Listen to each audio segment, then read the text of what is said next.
Trees and power lines down and cars smashed. We'll show you the damage after powerful storms rolled through Richmond late today. The loss of a civil rights icon. We're getting reaction tonight to the death of former Virginia NAACP Director Jack Gravely. With no refrigeration. Plus, caught on camera, a local restaurant transporting milk in near triple-digit temperatures in the back of a pickup. We're investigating. On your side, NBC 12 News at 11 starts with breaking news. The first of several breaking stories. A Longwood University student apartment complex is evacuated after a lightning strike sparks a fire. These are images captured just before 10 tonight. We spoke to a student who lives in the Longwood Landings complex.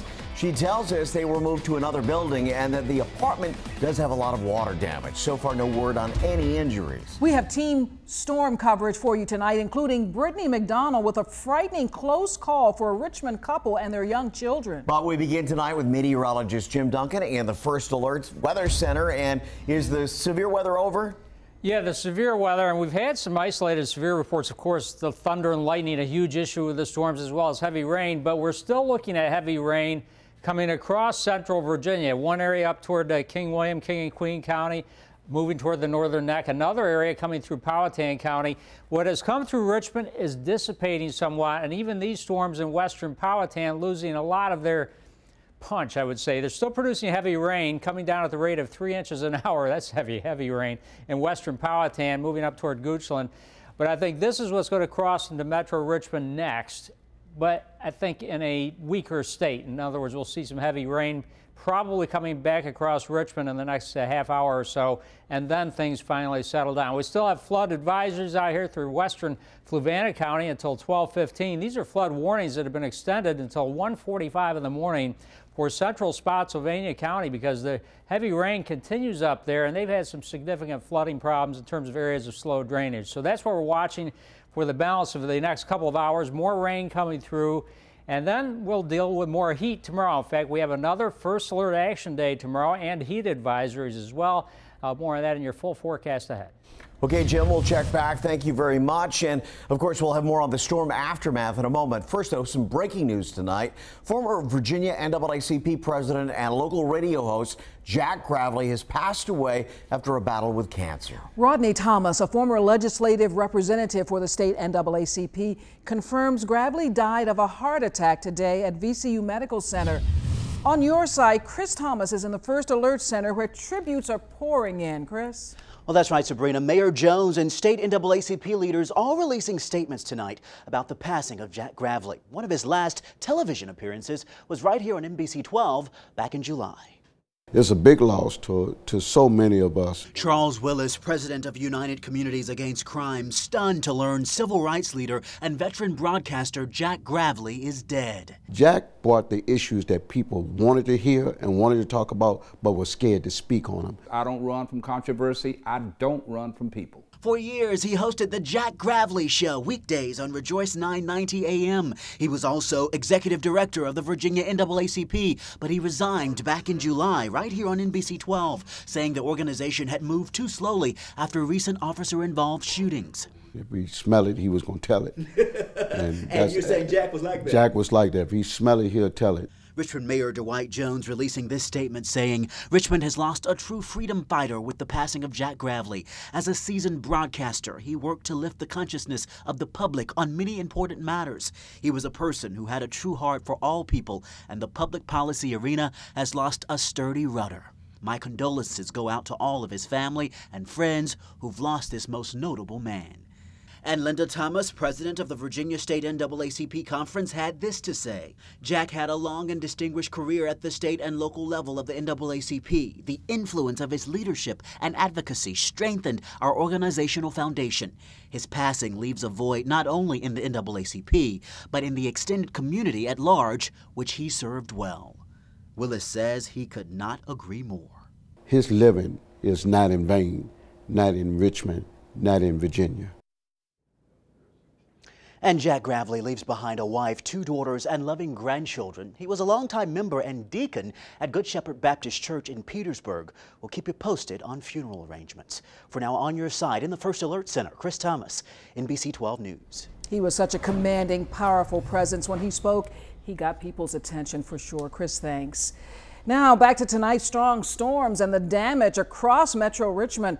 On Calder Court in the city's south side, a tree came crashing down onto cars, shattering glass on top of young children still inside those cars. They were trapped for a time. Brittany McDonald first broke this story online. She's speaking with neighbors who say that tree should have already been dealt with. Fortunately, no one was hurt, but this neighborhood isn't happy, saying this is the second half of the same large tree that fell just last month in another storm. This storm right here was not even 10 minutes. In minutes, 2 vehicles destroyed and several lives put in danger. The tree was, the glass actually splattered on his side. Good thing he had his cover on his car seat that it didn't get to him. Taniqua Valentine's car at the Village South Townhomes at Calder Court was towed away after a tree crashed on top of it. But inside at the time was her husband, her 4-month-old baby Jacob, and her 7-year-old son Messiah. We backed up and then the storm knocked the tree down on the car. It just was terrifying to know that my baby's in an accident because of a tree fell. Amazingly, everyone's okay, but Valentine isn't taking any chances. Yeah, we're going to go to the emergency room, just get him checked out and make sure ain't no glass in his foot. Saida Joan Brown's car is still there, but it's totaled. And the sunroof window is broken, the front window is smashed in. Surrounded by the fallen tree. I can't go to work, I can't get my baby to the doctor. This single tree has been the cause of major destruction in this neighborhood. Part of it falling during the last storm weeks ago, the remnant still left behind. Another part of it crashing onto vehicles, totaling them with people inside. And the last bit now barely hanging on. It's been out here for like 3 weeks. Lakia Gray says the fallen tree from the last storm was never cleaned up, causing a safety hazard long before Monday afternoon. I've seen up to 20 kids out here just jumping around messing with this branch. They're hoping this time the whole thing is removed. It's dangerous. It's really, really dangerous. I reached out to the City of Richmond's Public Works Department, and they say that they're still working on the cleanup from the last storm, but they're moving as fast as they can. As far as the time frame for when it'll all get done, they couldn't say. On your side in Richmond, Brittany McDonald, NBC 12. With no refrigeration. Caught on camera, a local restaurant worker transporting milk in near triple-digit temperatures.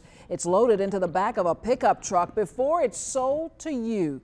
It's causing concern for customers who reached out to NBC 12 to investigate. Tonight, Stephanie Robusto is looking into whether this poses a health risk, and she's getting answers from the restaurant's management. What's the risk of leaving milk out? The USDA calls it the danger zone, with bacteria multiplying rapidly if over 40 degrees. And if the temperature outside is more than 90 degrees, you shouldn't leave any food in this danger zone for more than 1 hour. I watched him take milk out and I didn't see no truck, so I'm wondering, what is he putting this milk in? It started as a typical Saturday stop at Cookout when the movement of milk caught her eye. So we go outside and get in the truck and I'm like, look, he's putting it in the bed of his pickup truck. Like, that is not, it's 100 and some degrees. It was triple digits that day. A man Bobby Joe believes was a manager was stacking cases of milk in his pickup truck. And the milk was sitting there for 5 minutes every time he went in to get more milk. So she took matters into her own hands. It is 5:46. Recording the transportation from the Laburnum store The Cookout he's going to is right there. to the Mechanicsville location. With no refrigeration. I was still recording, and I got out the truck just kind of like showing that he had all them people out there waiting already because he knew he was wrong and he knew we was following him. You can see employees rushing to bring case upon case of milk inside. You make people sick. Unable to get answers on her own, Excuse me, are you manager? Bobby Joe put it on Facebook, asking 12 for help. We went straight to the top of the food chain for answers, contacting Cookout Corporate directly, which is not only aware of the situation, but making sure it won't happen again, telling me the Mechanicsville store was very busy borrowing milk from the Laburnum location.